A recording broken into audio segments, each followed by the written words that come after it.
Teman-teman sekalian, salam jumpa. Semoga kita berjumpa dalam keadaan sehat dan bahagia selalu.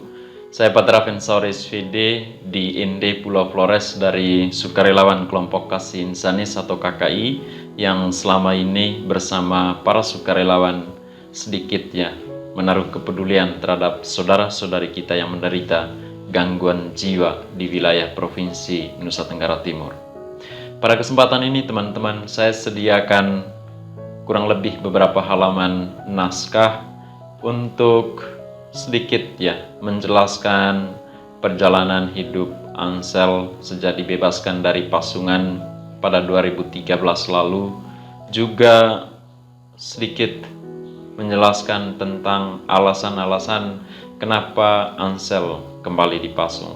Juga tentu karena banyak orang salah memahami tentang posisi para relawan atau posisi saya, maka kami juga memberikan informasi terkait posisi para relawan berhadapan dengan kasus Ansel. Satu pertanyaan yang tersisa dan belum dijawab dalam 5 video sebelumnya adalah kenapa Ansel dipasung. Ansel dipasung pertama kali pada akhir tahun 2013 sampai Mei 2014. Tetapi menurut seorang warga sekampung dengan Ansel, sebelum itu Ansel juga pernah dipasung.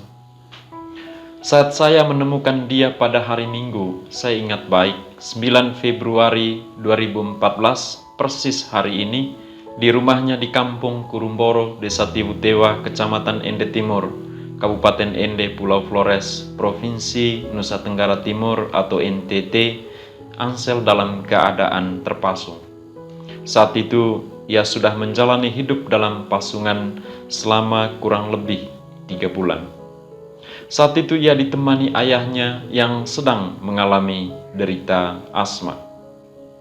Ia terpasung pada 2 kaki, pakai kayu, dan 2 tangan juga terpasung pakai rantai baja. Saat itu 2 kakinya sudah luka borok, berulat malah, bau menyengat di rumahnya.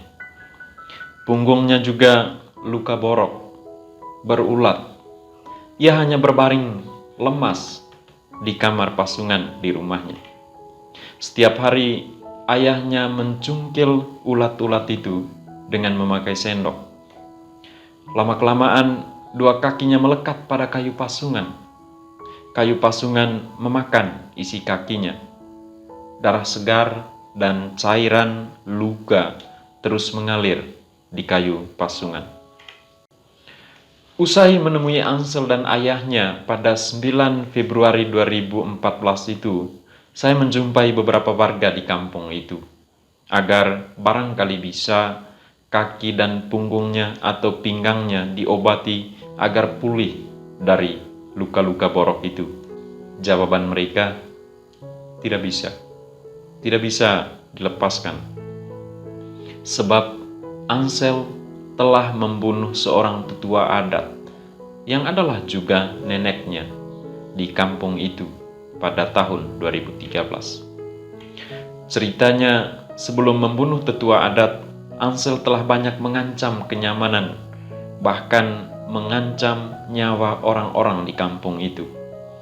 Warga selalu diliputi kegelisahan dan kecemasan setiap hari. Ketika Ansel dipasung demikian, warga merasa nyaman. Karena telah membunuh tetua adat, Ansel menjalani proses hukum. Ia ditahan dan diproses hukum setelah polisi berhasil menangkapnya di hutan di perbukitan Ndungga, kilometer 15 arah timur kota Ende, Pulau Flores. Karena kondisinya tampak ada tanda-tanda gangguan jiwa, serta mengacu pada cerita warga kepada polisi, maka polisi di Polres Ende mengantar Ansel ke Rumah Sakit Umum Daerah Profesor W.Z. Yohanes Kupang, Ibu Kota Provinsi Nusa Tenggara Timur, agar diperiksa, agar polisi mendapatkan surat keterangan kesehatan tentang keadaannya. Dan hasilnya, ia didiagnosis mengalami gangguan jiwa jenis skizofrenia. Gejala-gejala positif skizofrenia adalah halusinasi pada indera pendengaran, mendengar suara-suara yang menyuruh dia mengancam orang-orang di sekitar, mendengar suara-suara yang menyuruh dia membunuh, mendengar suara-suara seperti dalam situasi peperangan. Ia juga mengalami halusinasi pada indera penglihatan, melihat wajah orang-orang di kampungnya selalu menaruh benci pada dia. Perlu diketahui bahwa halusinasi adalah sesuatu yang sebetulnya tidak ada, tetapi bagi penderita itu ada.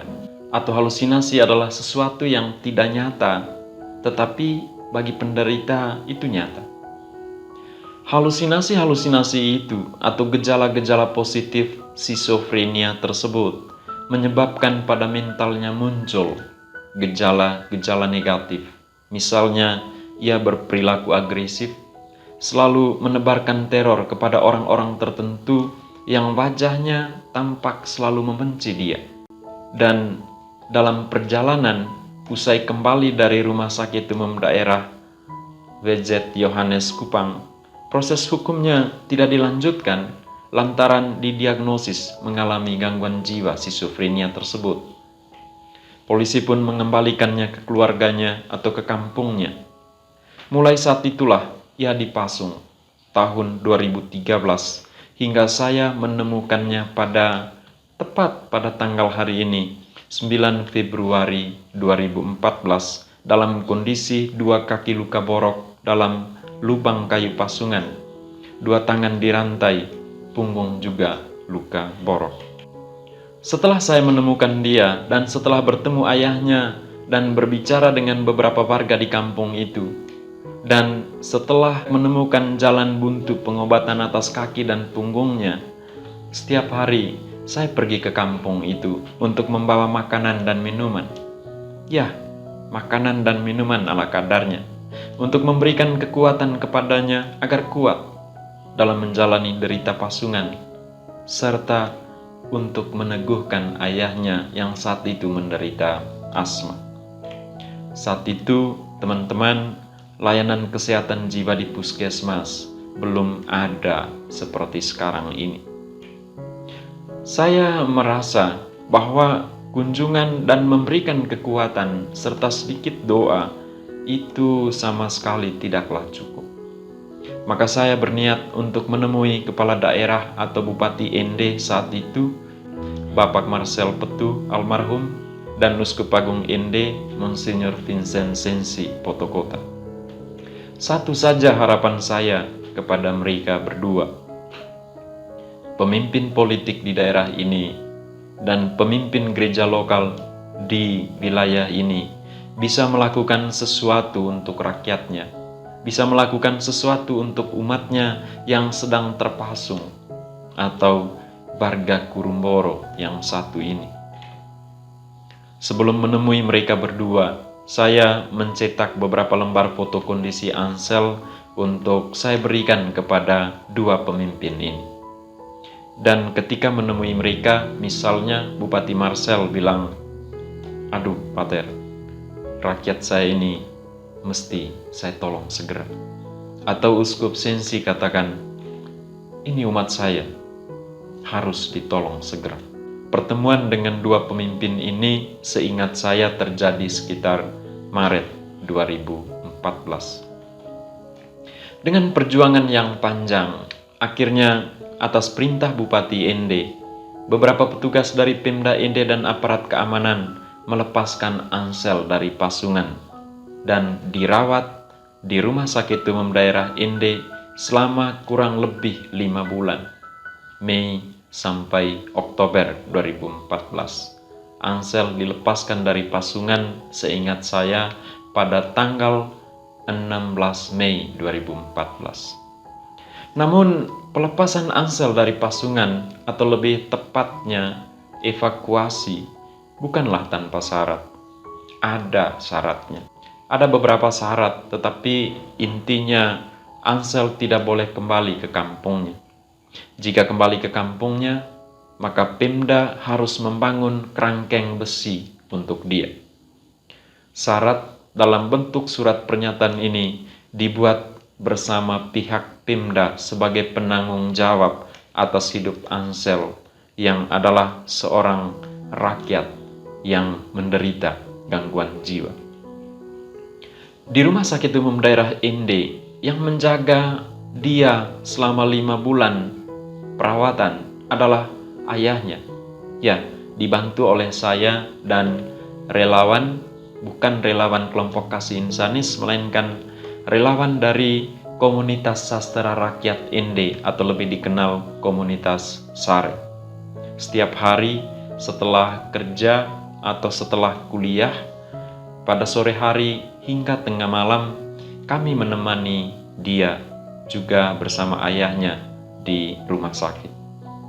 Kaki dan punggung yang luka borok itu perlahan-lahan pulih, sekalipun ia jadinya disabilitas atau difabel atau kasarnya cacat. Kalau berjalan, dia tidak normal lagi, dia berjalan menjinjit. Isi betisnya tidak ada lagi karena termakan kayu pasungan selama kurang lebih 7 atau 8 bulan, 2013 sampai 16 Mei 2014. Teman-teman sekalian, setelah dirawat selama kurang lebih 5 bulan di Rumah Sakit Umum Daerah Ende, akhirnya pada tanggal 18 Oktober 2014, ia diantar ke Panti Rehabilitasi Jiwa Renceng Mose di Ruteng, Kabupaten Manggarai, Pulau Flores. Di sana ia dirawat hingga Februari 2016, sekitar 1,5 tahun. Biaya untuk 6 bulan perawatannya ditanggung oleh Pemda Ende, sedangkan selebihnya ditanggung oleh, permisi, saya dan teman-teman yang baik hati, dan saat itu Organisasi Sosial Kemanusiaan atau KKI belum dibentuk. Setelah perawatan di Panti Rehabilitasi Jiwa Renceng Mose di Ruteng, dan setelah kita berkoordinasi dengan Dinas Sosial Kabupaten Ende, Ansel pun diantar ke Panti Rehabilitasi Sosial Palamarta, Sukabumi, Jawa Barat. Sebuah panti atau sekarang disebut balai milik Kementerian Sosial. Di sana ia dirawat dan direhabilitasi selama 2 tahun. Dan akhirnya deadline rehabilitasi di Sukabumi selesai, Ansel pun kembali ke Ende pada Februari 2018. Pertanyaannya, ia tinggal di mana? Sebab ia tidak diizinkan lagi masuk ke kampung tempat kelahirannya. Pemda juga tidak menyanggupi penyediaan tempat tinggalnya. Saya pun mencari kos sebagai tempat tinggalnya, mencari bersama para relawan kelompok kasih insanis yang baru dibentuk saat itu. Di kos itu, ia membantu pemilik kos untuk memelihara ternak babi. Kita juga memberikan ternak babi kepada dia. Dalam perjalanan beberapa bulan tinggal di kos, ia membangun relasi cinta jarak jauh dengan orang di Kabupaten Nagekeo, Pulau Flores. Setelah merasa cocok atau merasa berjodoh, dan dengan persetujuan orang tua perempuan, mereka dua merantau ke Balikpapan untuk mencari kerja. Untuk saya tidak izinkan, tapi karena mereka mau dan persetujuan orang tua perempuan, maka mereka pergi. Di sana ia bekerja dan tinggal di rumah milik orang dari kampung asalnya, yakni Kurumboro. Dalam perjalanan kerja dan tinggal di tempat rantauan itu, kondisinya agaknya tidak memungkinkan untuk melanjutkannya. Saya pun meminta mereka agar segera kembali ke Ende untuk melanjutkan perawatan kesehatan. Sebab di Ende, akses untuk mendapatkan obat antipsikotik sesuai jenis sakitnya terbilang cukup mudah. Maka mereka mengikuti anjuran kita kembali ke Ende. Namun bukan tinggal di Ende. Ia bersama istrinya tinggal di Kabupaten Nagekeo sambil mengurus usaha pemberdayaan yakni kios dan juga membantu mertua mengerjakan kebun. Di sana toh dalam perjalanan ia merasa kurang diterima oleh keluarga perempuan, merasa kurang diterima sekalipun ya keluarga menerima dia. Jadinya ia gelisah, ia tidak tenang. Maka kembalilah ia dan istrinya ke Ende. Tinggal di mana? Ia tinggal di Biara Santo Conradus Ende atau BBK Ende, tempat saya tinggal. Di BBK Ende, ia mengurus dan merawat bunga untuk dijual. Usaha bunga ini saya sendiri memulainya sejak 2014 dan hasil penjualan bunga biasanya saya pakai untuk membeli obat atau membiayai perawatan penderita gangguan jiwa. Ketika Ansel melanjutkan usaha bunga, hasil penjualannya cukup untuk memenuhi kebutuhan dia bersama istrinya. Dia rajin menabung dan uangnya cukup. Selama tinggal di BBK Ende, ia tidak pernah ke kampung halamannya, sebab ia tahu bahwa warga di kampungnya tidak mengizinkan ia kembali ke kampung halaman itu. Kurang lebih 2 tahun ia tinggal di BBK Ende. Aman, obatnya diminum rutin. Kadang-kadang gejala positif sakitnya muncul halusinasi-halusinasi. Bukan hanya pendengaran dan penglihatan, tetapi juga perasa dan penciuman. Tetapi ia bisa mengendalikan semua halusinasi itu. Kurang lebih kesadarannya bagus untuk mengontrol semua halusinasi, sehingga dia tidak didominasi oleh halusinasi-halusinasinya. Ia cukup mandiri dan terbilang pulih. Namun dalam perjalanan juga, keutuhan relasi dengan istrinya, ya relasi kumpul kebo istilahnya, kurang terlalu terjaga. Maka istrinya memutuskan untuk kembali ke orang tuanya di Kabupaten Nagekeo, sementara Ansel tetap tinggal di BBK Ende dan tak pernah kembali ke kampung halaman. Teman-teman sekalian, selama tinggal di BBK Ende, hidupnya makin hari makin mandiri, bisa mengatur keuangannya. Namun perlu kita tahu juga bahwa BBK Ende adalah biara yang fokus pada pendidikan para bruder SVD. Maka ruang bagi Ansel untuk tinggal selamanya tentu sangatlah kecil. Ketika saya berkoordinasi dengan Pemda Ende, apakah bisa membantu untuk menyediakan tempat tinggalnya, dan tempat itu akan menjadi rumah singgah atau panti rehabilitasi jiwa buat penderita gangguan jiwa, Pemda Ende belum sanggup.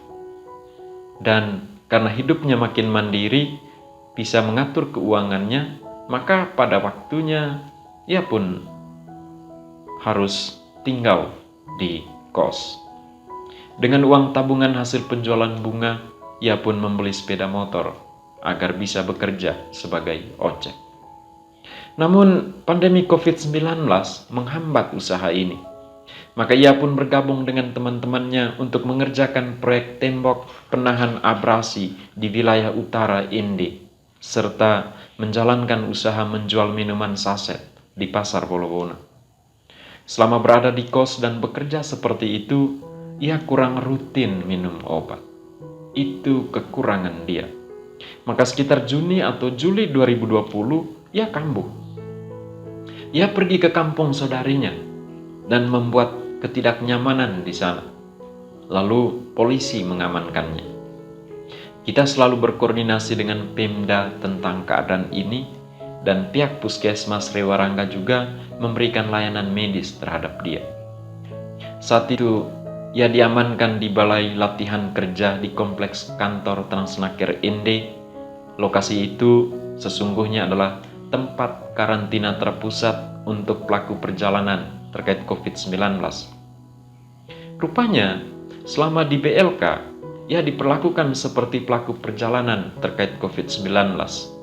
Dan hal ini menyebabkan para petugas kurang fokus untuk menjaganya sebagai orang sakit atau penderita gangguan jiwa. Maka ia pun kembali ke jalan, mengendarai sepeda motornya.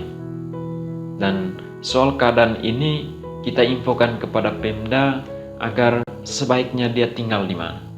Biar relawan yang menjaga dan merawatnya, tetapi bukan di BLK bergabung dengan para pelaku perjalanan terkait COVID-19.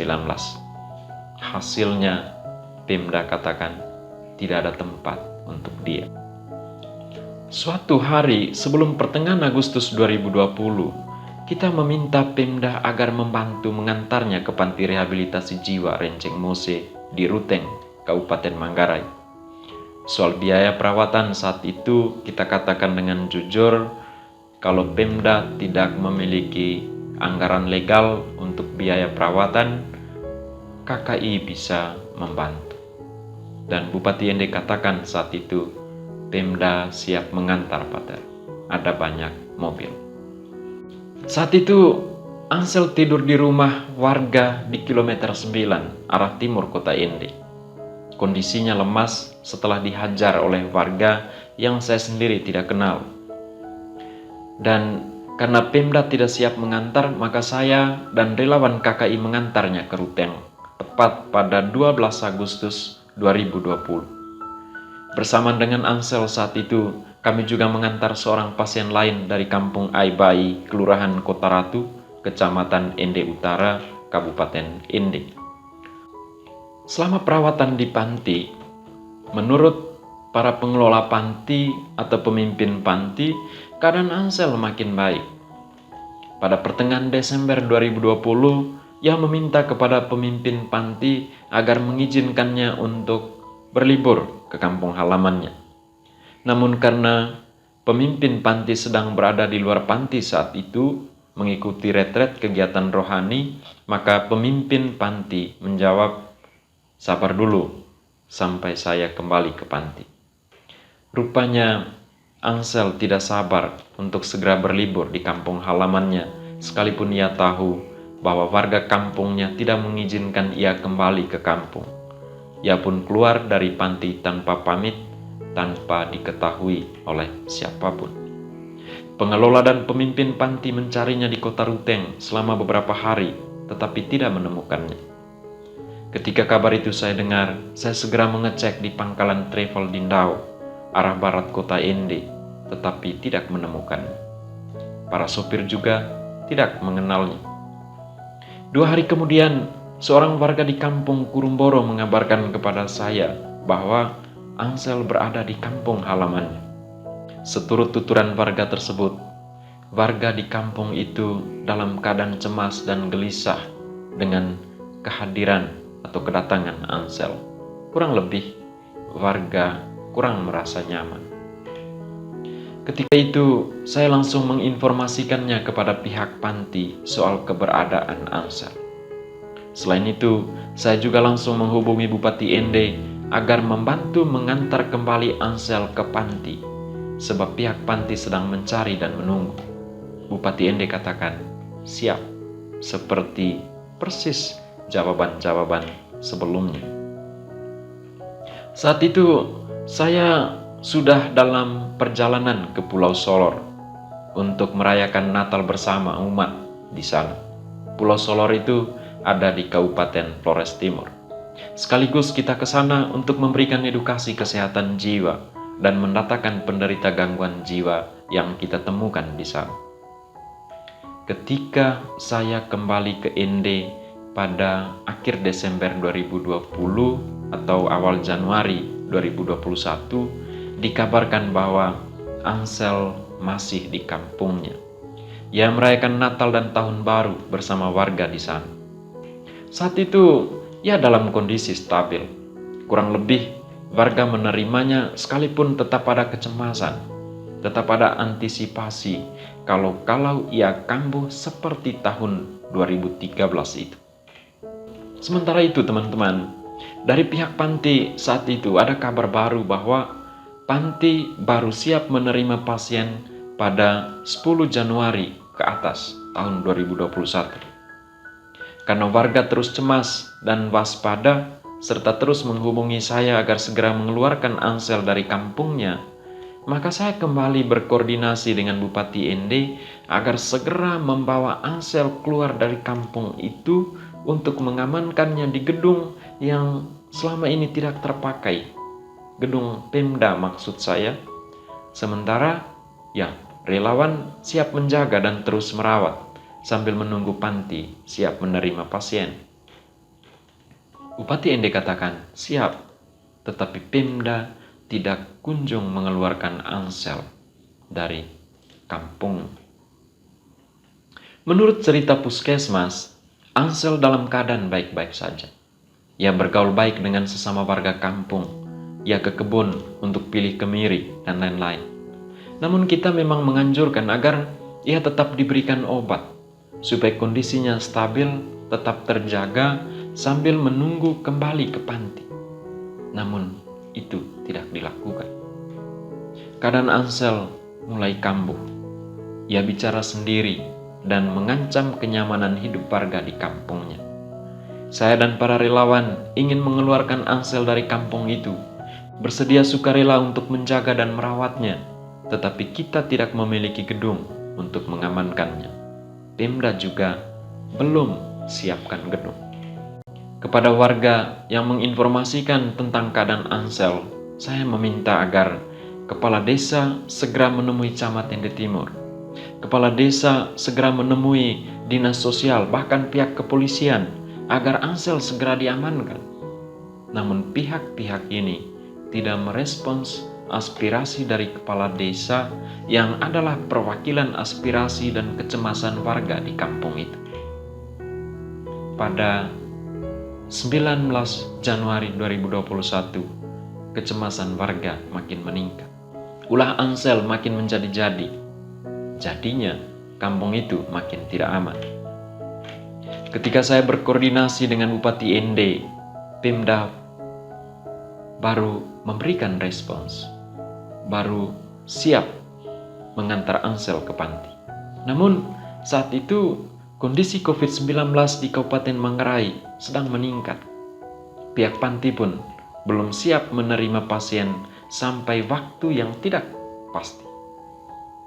Saya menulis nota agak panjang kepada pihak panti saat itu, agar sudi kiranya bisa menerima Ansel kembali ke panti dalam situasi yang sangat mendesak sekarang ini. Namun upaya itu tetap tak ada hasilnya. Saya kembali menghubungi Pemda agar segera siapkan gedung lah. Relawan siap menjaga dan merawat. Bupati ND katakan siap, tetapi ternyata hari itu belum siap juga. Itu pada 19 Januari 2021. Hal yang sama kurang lebih terjadi pada tanggal 20 dan tanggal 21 Januari 2021. Pemda juga belum siap. Pada 21 Januari, malam hari, kondisi Ansel makin tak keruan. Teror kepada warga dan perilaku agresif makin menjadi-jadi. Saya kembali menghubungi Bupati agar malam itu segera keluarkan Ansel dari kampung. Namun, tidak ada respons.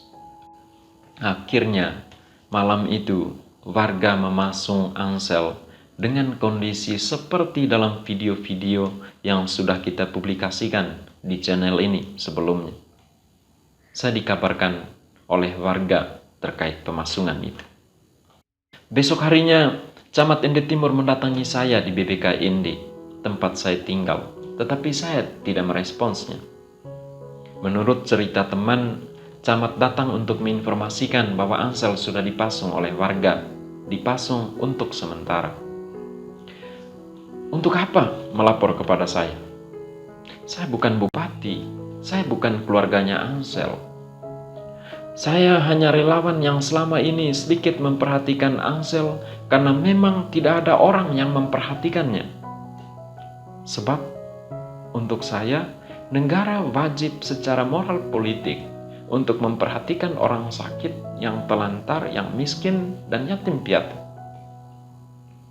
Setelah Camat Ende Timur kembali ke kantornya atau ke rumahnya saat itu, ia mengirim pesan kepada saya tentang pemasungan itu. Beliau katakan bahwa seturut informasi dari Kepala Desa Tibutewa, Ansel terpaksa dipasung oleh warga karena mengancam nyawa warga di kampung itu. Pemasungan ini untuk sementara sambil menunggu solusi terbaik untuk dia, kata Pak Camat.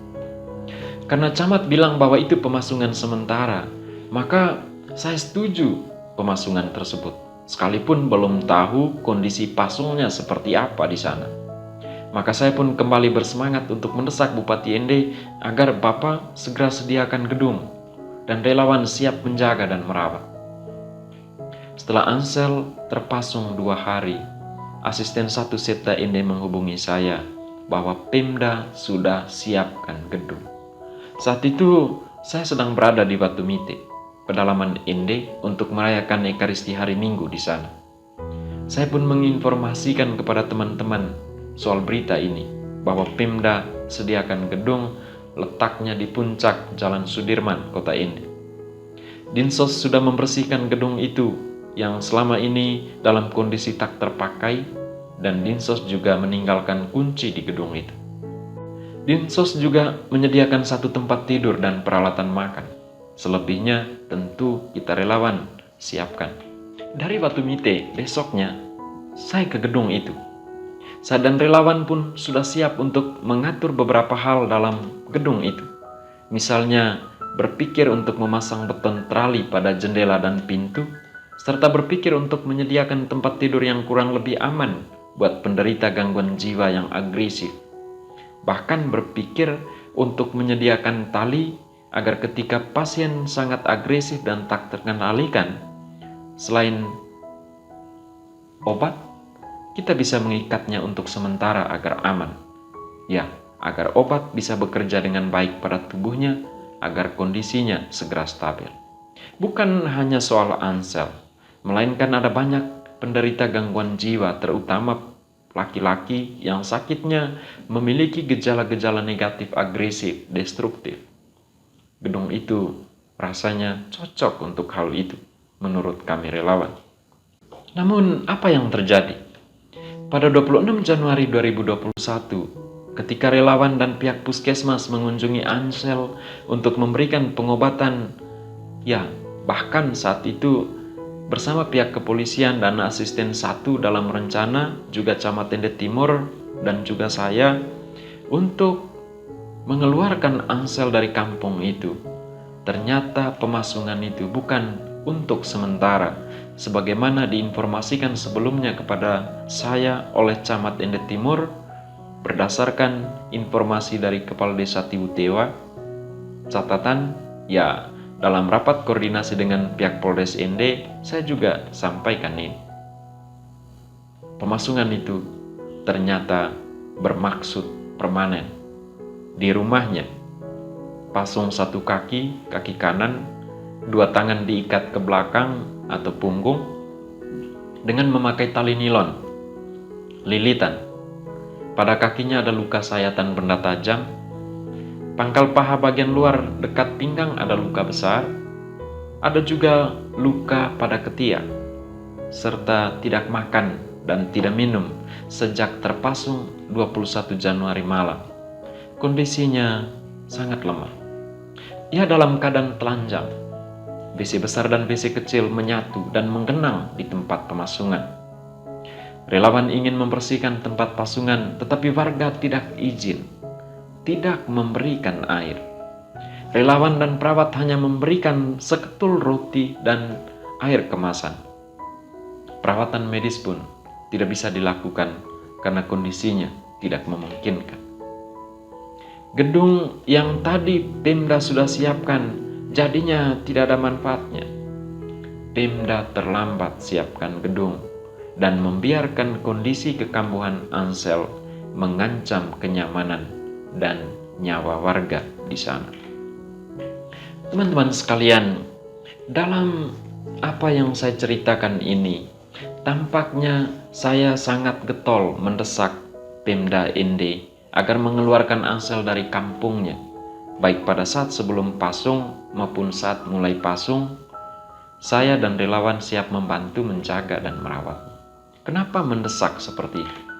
Pertama, kurang lebih saya tahu baik dan paham tentang isi pernyataan warga pada Mei 2014 saat evakuasi Ansel dari rumahnya di kampung halamannya, Kampung Kurumboro. Ansel tidak boleh kembali ke kampungnya. Jika kembali ke kampung, maka Pemda harus membangun kerangkeng besi untuk dia.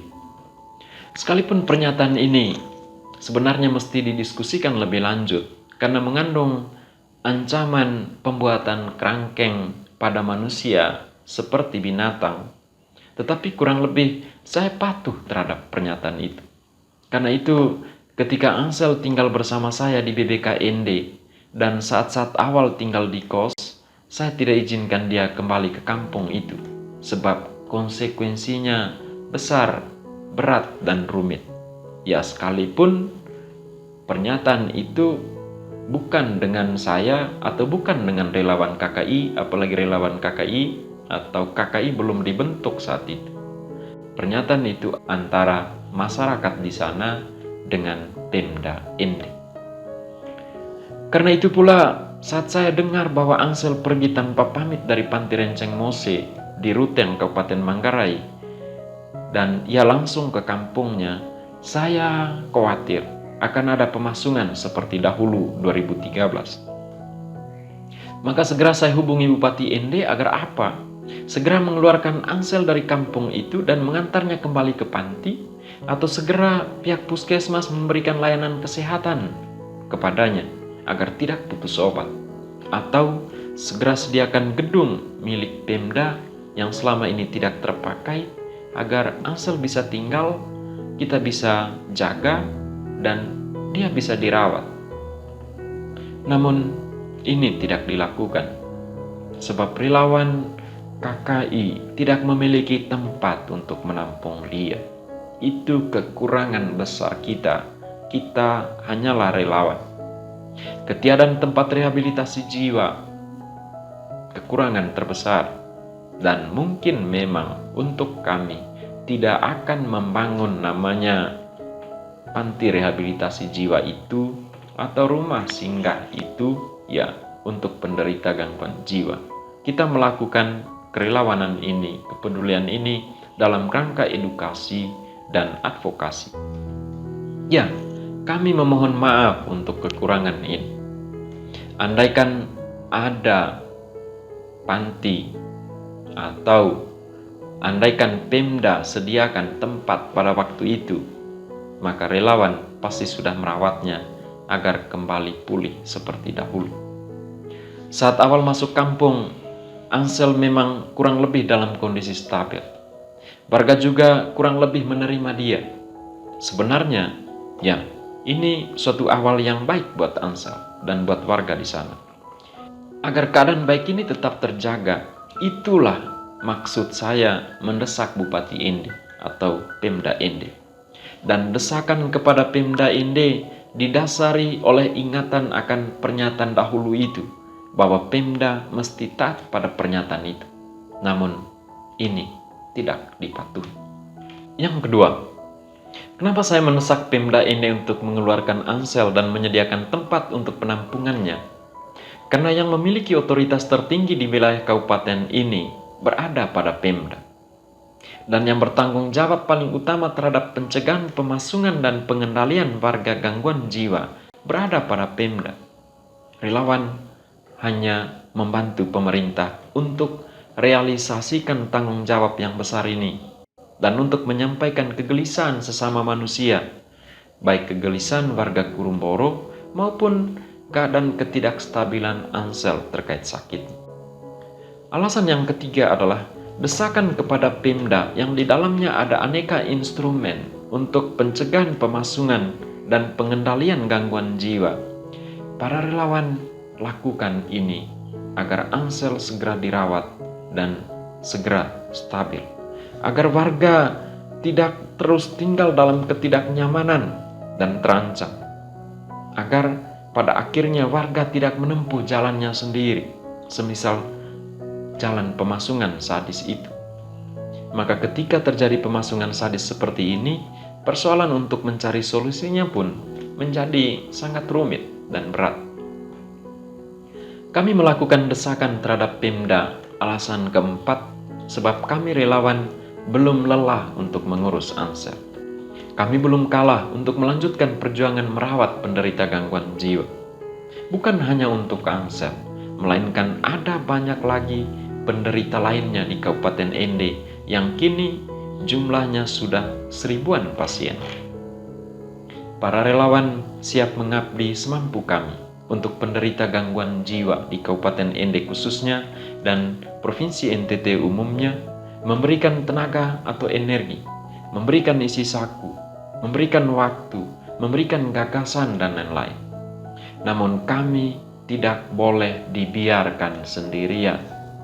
Pemda harus selalu siap ketika ada keadaan yang tidak bisa kami atasi, ketika ada keadaan yang menuntut kehadiran negara. Puskesmas harus selalu siap bila ada pasien yang agresif, agar segera memberikan layanan pengobatan, agar mencegah terjadinya pemasungan permanen. Beberapa kasus berhasil kita lakukan terkait ini, kecuali kasus Ansel ini. Dan terkait Ansel, masalahnya makin rumit.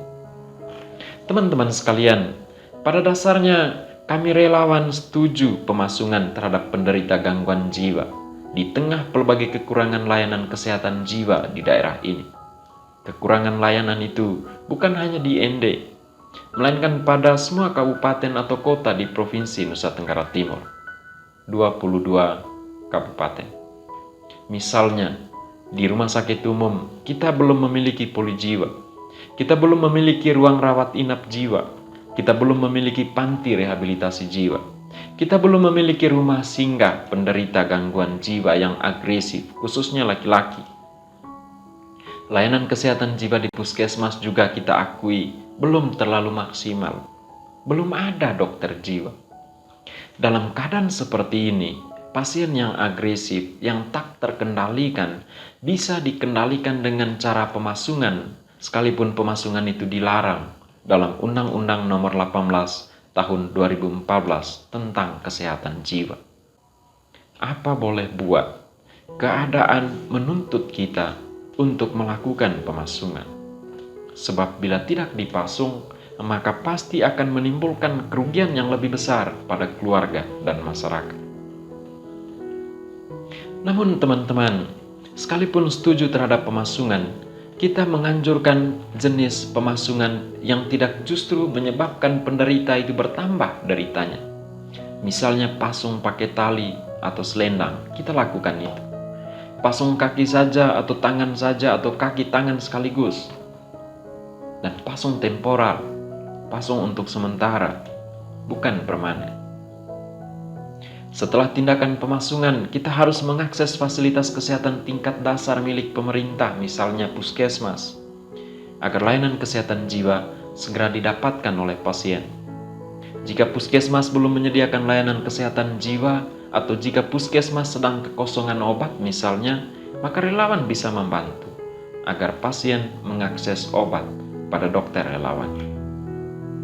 Dalam pemasungan temporal, selain pasiennya diberikan layanan medis, layanan ekonomi dan layanan sosial juga mesti diberikan. Makan minum misalnya harus tetap diberikan. Kunjungan dan perawatan harus tetap dilakukan. Ketika semua layanan ini diberikan, sekalipun pasien tetap terpasung, maka keadaannya bakal stabil segera. Maka pasungannya bisa segera dibongkar. Ketika stabil, kita mesti menjaganya bersama-sama. Kita, ya baik relawan, keluarga maupun masyarakat, harus menjaga kestabilan itu dengan cara mendukung kesehatannya, menjaga relasi yang baik, dan mendorongnya untuk tetap rutin minum obat serta tetap bekerja dengan pelbagai kekurangan dan kelebihannya. Ya, apakah warga takut bahwa penderita akan kambuh? Jika pasien tetap rutin minum obat dan masyarakat selalu mendukung kestabilan kondisinya, maka bila ada tanda-tanda kekambuhan, itu tidak akan sampai pada fase kekambuhan. Dan tanda-tanda kekambuhan itu bisa dikendalikan dengan berbagai cara, secara medis, meningkatkan dosis obat atau menambah jenis obat, dan juga meningkatkan fokus perhatian terhadap dia oleh siapapun di sekitar. Namun sebaliknya, jika pada penderita ada tanda-tanda kekambuhan, keluarga atau masyarakat justru mencelanya atau mengeluarkan kata-kata yang kurang mendukung kesehatannya atau bersikap tidak simpatik padanya, maka kekambuhannya pasti akan terjadi. Kurang lebih hal yang saya ceritakan ini terjadi pada Ansel saat berada di Balikpapan, saat berada di Nagekeo bersama istrinya, saat ia berada bersama saya di BBKND. Kadang dia tidak stabil, tetapi dia bisa mengendalikan dengan baik ketidakstabilan itu sehingga dia segera kembali stabil dan kembali bekerja dengan baik. Andaikan keadaan Ansel saat awal masuk kampung Kurumboro dijaga dengan baik, ya persisnya tanggal 20 atau 21 Desember 2020, maka kekambuhan yang lebih besar tidak mungkin terjadi. Itulah konsep dasarnya kita dalam hari-hari itu mendesak pemerintah. Nah, sekarang, kenapa pasungan atas Ansel kita tidak setuju? Karena secara kasat mata langsung tampak bahwa ini penyiksaan luar biasa. Ini kejahatan yang bisa dijerat hukum pidana. Dalam rapat koordinasi yang digelar oleh Kapolres ND di Mapolres ND pada 1 Februari 2021 yang dihadiri oleh Asisten 1 Setda ND, Dinsos, pihak Kecamatan ND Timur, Kepala Desa Tibutewa, perwakilan keluarga Ansel, dan relawan KKI, penegasan Kapolres ND sangatlah jelas bahwa jenis pemasungan tersebut melanggar hukum pidana, melanggar hak asasi manusia.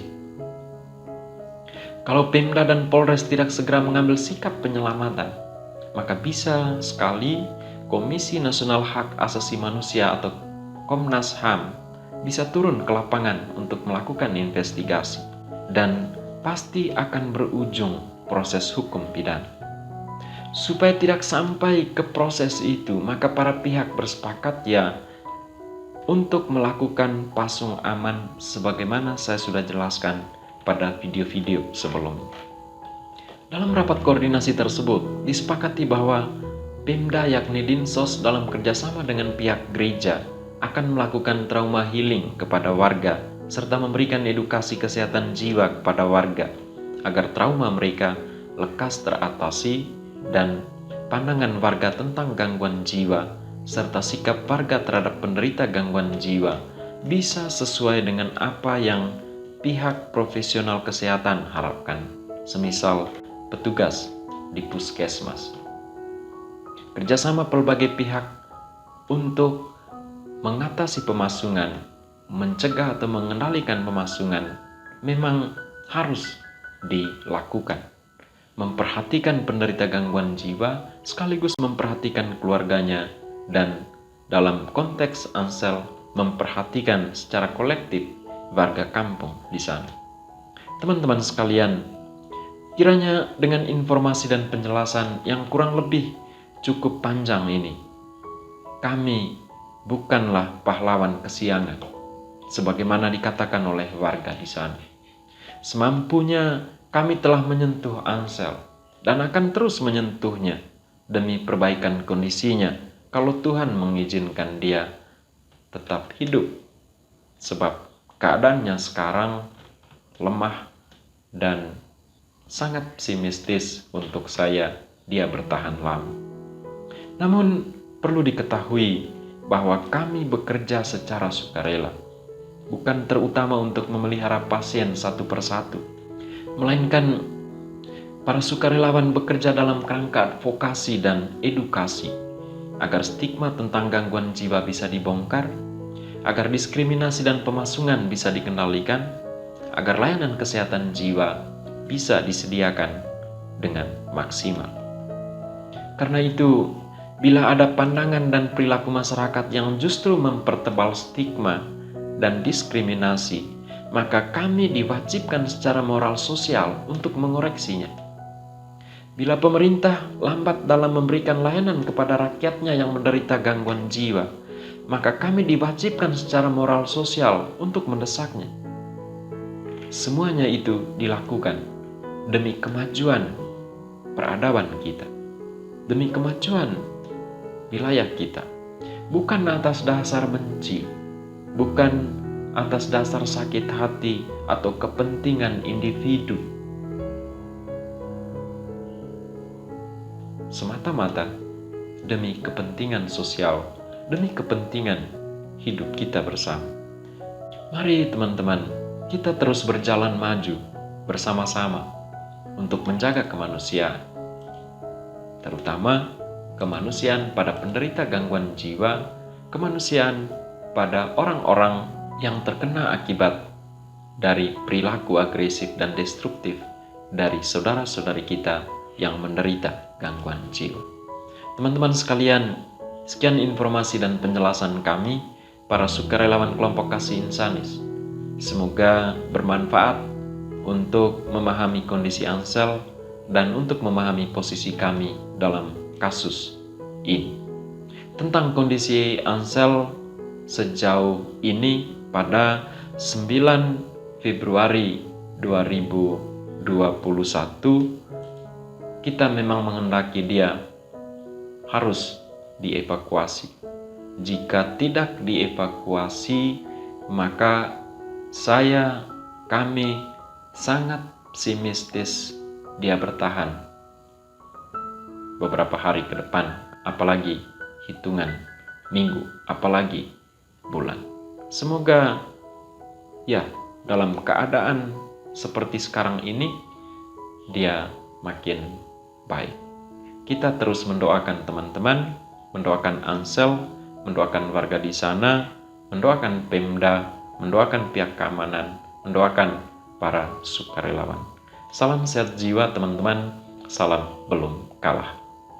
Sampai jumpa di lain video.